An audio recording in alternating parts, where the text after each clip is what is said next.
ಅನ್ಸೂಯ ಅಲ್ಲಿ ನೋಡಲ್ಲಿ ನನ್ನ ತಮ್ಮ ಇಂಟ್ರ್ಯೂಗಿದ್ದಲ್ಲ ಅವನೇ ಬರ್ತಿದ್ದಾನೆ. ಅಲ್ಲಿದ್ದಾನೆ.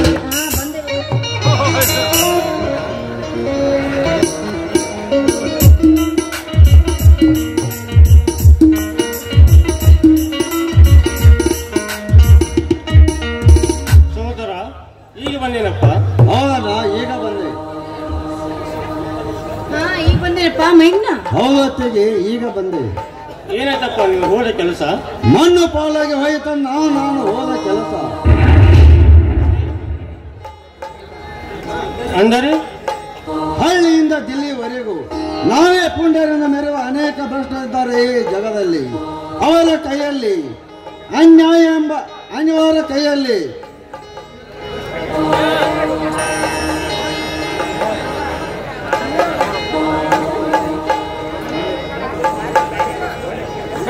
ಬಂಡ ಭ್ರಷ್ಟರಿದ್ದಾರೆ. ಅವರ ಕೈಯಲ್ಲಿ ಲಂಚ ಎಂಬ 2 ಅಕ್ಷರ ಸಿಲುಕಿ ಹಾಕಿಕೊಂಡಿದ್ದಾನ ಅವರ ಕೈಯಲ್ಲಿ. ಅಲ್ಲಿಯೂ ಲಂಚದ ಸುರುಮಳಿ. ಹೌದಣ್ಣ. ಓಟಿನಿಂದ ಹಿಡಿದು ಮೆಡಿಕಲ್ ಸೀಟಿನವರೆಗೂ ನೋಟಿನ ಹಿಟ್ಟನ್ನೇ ನಿಟ್ಟು ಕಟ್ಟಿಬಿಟ್ಟಿದ್ದಾರಣ್ಣ. ಅದಕ್ಕಾಗಿ ಅಂತ ಭ್ರಷ್ಟನ್ನು ಮಟ್ಟ ಹಾಕಲು ನಾನಿಂದು ಶಬ್ದನಾಗಿ ನಿಲ್ಲುವೆ. ಸಮಾಧಾನ ತಂದುಕೋ ಮೈದುನ, ಸಮಾಧಾನ ತಂದುಕೋ. ನೋಡಪ್ಪ, ನೀನು ಬುದ್ಧಿವಂತ, ಒಳ್ಳೆ ಗುಣವುಳ್ಳವನು. ನಿನ್ನಂಥವನಿಗೆ ಈ ಸಮಾಜದಲ್ಲಿ ಬೆಲೆ ಇದ್ದೇ ಇದೆಯಪ್ಪ. ಹಾಗೆ ಬೆಲೆ ಸಿಗುತ್ತದೆ ಎಂದು ಮನೆಯಲ್ಲಿ ಕೈ ಕಟ್ಟಿ ಕುಳಿತರೆ ಅದು ಸಾಧ್ಯವಾಗದ ಮಾತಮ್ಮ. ನನ್ನಂತ ಎಷ್ಟು ಯುವಕರು ನಲುಗಿ ಹೋಗಿದ್ದಾರೆ ಅವರ ಕೈಯಲ್ಲಿ. ಅದಕ್ಕಾಗಿ ಇಂದಿನಿಂದ ಈ ಊರಿಗೆ ನಾನೇ ನಾಯಕನಾಗಿ ಅನ್ಯಾಯ ಅತ್ಯಾಚಾರ ಮಾಡುವರ ಕೊಲೆ ಮಾಡಿ ಆ ಭ್ರಷ್ಟನ್ನು ಮಟ್ಟ ಹಾಕಿದಾಗಲೇ ನನ್ನ ಹೆತ್ತವರ ಆತ್ಮಕ್ಕೆ ಶಾಂತಿ ಸಿಗುತ್ತದೆ. ಅದಕ್ಕಾಗಿ ನಾನು ಅಂತ ಭ್ರಷ್ಟನ್ನು ಮಟ್ಟ ಹಾಕಲು ರಾಮಬಾಣ ಎಂಬ ಈ ಪೆಣ್ಣಿಗೆ ಸೇಡೆಂಬ ರಕ್ತದ ಇಂಕನ್ನು ತುಂಬಿ ಆ ಹನುಮಂತ ಲಂಕೆಯನ್ನು ಸುಟ್ಟಂತೆ ಈ ಸಮಾಜದ ಭ್ರಷ್ಟನ್ನು ಸುಟ್ಟು ಹಾಕಿ ಬಿಡುತ್ತೇನೆ. ಇದಕ್ಕೆ ನಿನ್ನ ಆಶೀರ್ವಾದ ಬೇಕು.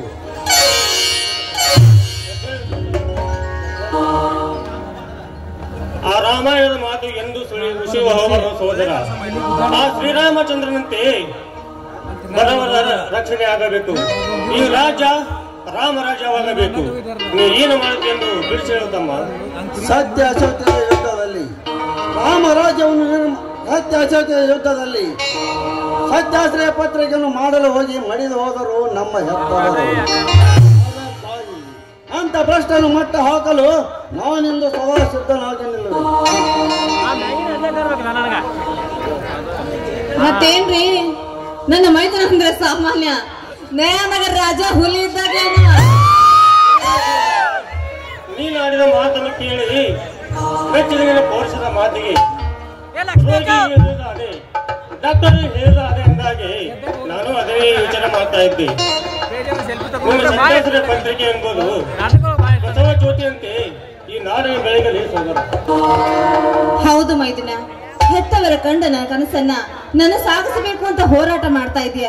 ಅದರಲ್ಲಿ ನಿನಗೆ ಜಯ ಸಿಗಲಿ ಅಂತ ನಾನು ಆ ದೇವಿ ಹತ್ರ ಭಕ್ತಿಯಿಂದ ಬೇಡಿಕೊಳ್ತೀನಪ್ಪ. ನಿನ್ನ ಆಸೆ ಎಲ್ಲ ಪೂರೈಸಲಿ. ಆದರೆ ಒಂದು ಮಾತು ಸಹೋದರ, ನಮ್ಮ ಹೆತ್ತವರ ಕನಸು ನನಸಾಗಬೇಕಾದರೆ ಬಡವರು, ಕೂಲಿ ಕಾರ್ಮಿಕರು, ಪರಿಸ್ಥಿತಿಯರು ನೆಮ್ಮದಿಯಿಂದಿರಬೇಕಾದರೆ ನಿನ್ನ ಕಣ್ಣೆಂಬುದು ರಾಮಬಾಣವಾಗಿ ಸದಾ ರೋಡಿ ಕೇಡಿಗಳ ತಲೆ ಮೇಲೆ ನೇತಾಡುತ್ತಿರಬೇಕು. ಕಡೆಯ ಹಾಗೆ ಅನ್ಯಾಯವನ್ನು ಎದುರಿಸಿ ನನ್ನ ತಮ್ಮ ಸಿದ್ಧಲಿಂಗ ಎಂದು ಈ ನಿನ್ನ ಮಾತನ್ನು ಸತ್ಯವಾಗಿ ನಡೆಸುತ್ತೇನನ್ನ. ರೌಡಿಗಳೇನ ರೌಡಿ ರಾಜನಾಗಿ, ಕೇಡಿಗಳಿಗೆ ಬೆಂಕಿಯ ಕಿಡಿಯಾಗಿ, ಕಳ್ಳ ಕಡಿಮೆ ಭ್ರಷ್ಟರೇನ ಬೆಂಕಿ ಹುಲಿಯಾಗಿ ಈ ನಿನ್ನ ಸತ್ಯಾಶ್ರಯ ಪತ್ರಿಕೆ ಮುಂದುವರಿಸುತ್ತೇನನ್ನ. ಇದಕ್ಕೆ ನಿನ್ನ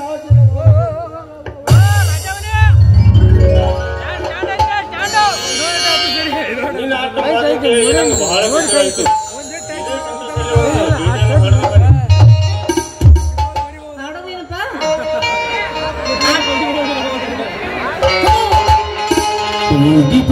ನಾವಿಗಿಂದು ಸೇರಿ ದುಡಿಯೋಣ.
ನನ್ನ ಮೈದನ ಊರ್ಲ ಹುಡುಗಿಯರ ಕಣ್ಣಿಗೆ ಬಿಟ್ಕಿಟ್ಟಾನ ಅಂತಿಲ್ಲ.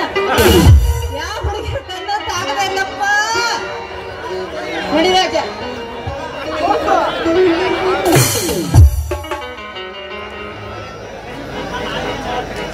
ಅಣ್ಣ, ನಾಳೆ ಏನೇ ಪತ್ರಿಕೆ ಪ್ರಾರಂಭಿಸೋಣವೇ?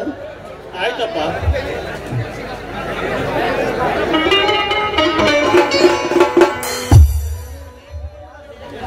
ಒಂದು ಹಳ್ಳಿ ಸುಧಾರಣೆ ಆಗ್ಬೇಕಾದ್ರೆ ಅಲ್ಲಿರುವ ಗ್ರಾಮ ಪಂಚಾಯತಿ ಸುಧಾರಣೆ ಆಗ್ಬೇಕು.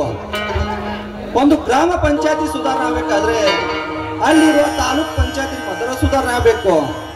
ಒಂದು ತಾಲೂಕ್ ಪಂಚಾಯತಿ ಸುಧಾರಣೆ ಆಗ್ಬೇಕಾದ್ರೆ ಅಲ್ಲಿರುವ ಜಿಲ್ಲಾ ಪಂಚಾಯತಿ ಮೊದಲ ಸುಧಾರಣೆ ಆಗ್ಬೇಕು. ಒಂದು ಜಿಲ್ಲಾ ಪಂಚಾಯತಿ ಸುಧಾರಣೆ ಆಗ್ಬೇಕಾದ್ರೆ ಕೇಂದ್ರ ಸರ್ಕಾರ ಮೊದಲ ಸುಧಾರಣೆ ಆಗ್ಬೇಕು. ಒಂದು ಕೇಂದ್ರ ಸರ್ಕಾರ ಸುಧಾರಣೆ ಆಗ್ಬೇಕಾದ್ರೆ ಅಲ್ಲಿರುವ ರಾಜ್ಯ ಸರ್ಕಾರ ಮೊದಲ ಸುಧಾರಣೆ ಆಗ್ಬೇಕು. ಅಂದಾಗ ಈ ನಮ್ಮ ದೇಶ ಸುಧಾರಣೆಗೆ ಸಾಧ್ಯ. ಮನೆಗೆ ತಕ್ಕ ಮಗನಾಗಬೇಕೆನ್ನುವ ಮಮಕಾರ ಹೆತ್ತವರಿಗೆ ತುಂಬಿಕೊಂಡಿದ್ರು ಕೂಡ ನಿತ್ಯ ನನ್ನ ಮನದಲ್ಲಿ ಕಾಡುತ್ತಿರೋದು ಆ ಬೇರೆ ಗೌಡನ ಅಟ್ಟಹಾಸವನ್ನು ಬೀದಿಗೆ ಎಳೆಯುವುದು. ಹೆತ್ತವರಿಗೆ ಬೇಕಾಗಿದ್ದು ನ್ಯಾಯ, ನೀತಿ, ಧರ್ಮ. ಅದೇ ಅವರ ರಕ್ತ ಹಂಚಿಕೊಂಡು ಹುಟ್ಟಿರುವ ಈ ಅಶೋಕನಿಗೆ ಬೇಕಾಗಿದ್ದು ಇತ್ತ ನನ್ನ 2 ಎಕರೆ ಭೂಮಿಯನ್ನು ಹೇಗೆ ತೆಗೆದುಕೊಳ್ಳಬೇಕನ್ನೋ ವಿಚಾರ. ಹೆತ್ತವರಿಗೂ ಹೆತ್ತ ಮಗನಿಗೂ ಎಷ್ಟೊಂದು ಅಂತರ. ಓ ಗೆಳೆಯ ಸಿದ್ಧಲಿಂಗ, ಇದರಿಗೆ ಎಲ್ಲಿದ್ದೀವು? ಅಶೋಕ, ಈಗ ಬಂದೆ. ಏನು ಏಕೆ ಮೈಯೆಲ್ಲ ಬೆಮತಿರುವಲ್ಲ? ಯಾಕೆ? ಏನು ಹೇಳಲಿ ಗೆಳೆಯ, 10 ವರ್ಷದ ಲಾವಣಿ ಕರಾರಿರಂತೆ 10,000ದಲ್ಲಿ ನನ್ನ ತಂದೆ ಆ ಗೌಡನಿಗೆ ನನ್ನ 2 ಎಕರೆ ಜಮೀನನ್ನು ಕೊಟ್ಟಿದನಂತೆ. ಈಗ ಆ ಹೊಲವನ್ನು ಬಿಡುವಂತ ನಾ ಕೇಳಕ್ ಹೋದ್ರಿ ಆ ಗೌಡ ಬಿಡುದಿಲ್ಲ ಅಂತ ಗರ್ಜರಿಸಿ ಹೇಳ್ತಿದ್ದಾನೆ ಗೆಳೆಯ. ಬಿಡುದಿಲ್ಲ ಅಂತ ಗರ್ಜರಿಸಿ ಹೇಳ್ತಿದ್ದಾನೆ. ಏನು ನಿನ್ನ ಹೊಲವನ್ನು ನಿನಗೆ ಬಿಡಲು ಅಂದನೆ ಆ ಗೌಡ? ಈಗ ನನ್ನ ಗೆಳೆಯ ಅಶೋಕ ಅಂತ ನಾನು ಈಗಲೇ ಗೌಡನ ಮನೆಗೆ ಹೋಗಿ ಹೊಲವನ್ನು ಬಿಡಿಸಿಕೊಟ್ಟು ಬಿಡುತ್ತೇನೆ. ಅದಕ್ಕಾಗಿ ನೀವಿನ್ನು ಒಳಗೆ ನಡೆಯಿರಿ, ನಾವು ಹೋಗಿ ಬರುತ್ತೇವೆ. ಅಣ್ಣ, ಇದೇ ಸಂತೋಷ ಸಂಭ್ರಮದಲ್ಲಿ ಒಂದು ಹಾಡನ್ನು ಹಾಡಬಾರದೆ? ನೋಡ ಶುರುವಾಗ್ಲಿ. ಮತ್ತೊಮ್ಮೆ ನಮಗಾಗಿ ಬಂದು ನಮ್ಮ ಈ ಜೀವ ಬಂದಾಗಲೆಂದು ಮತ್ತೊಮ್ಮೆ ಜೀವ ಬಂದಾಗಲೆಂದು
ಮೈದನ ಹೊರಗಡೆ ಹೋಗಿ ಬರ್ತೀನಪ್ಪ, ಬಿಸಿ ಬಿಸಿ ರೊಟ್ಟಿ ಮಾಡ್ತೀನಿ, ಊಟ ಮಾಡ್ಸೋಣ. ಪಾಪ ಹೊಟ್ಟೆ ಹಸಿದ್ರಿ.